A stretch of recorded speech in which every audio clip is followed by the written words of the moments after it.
How to delete post on Facebook Lite. So if you want to delete post on Facebook Lite, then you need to simply open up your Facebook application. So make sure to install the application from your Play Store or your App Store, and then you can open up your Facebook. So on the Facebook Lite or on the Facebook, it's the same process.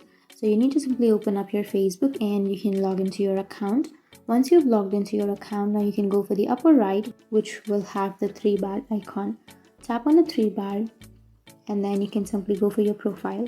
Tap on your profile and then scroll down, and here you may have your pictures, right?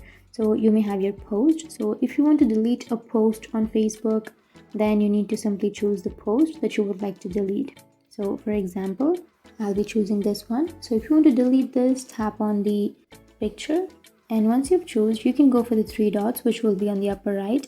Tap on the three dots and here you will have delete photo. So tap on delete photo and then again tap on delete, and once you tap on delete, now you can again scroll down and here you can see that that particular post has been deleted.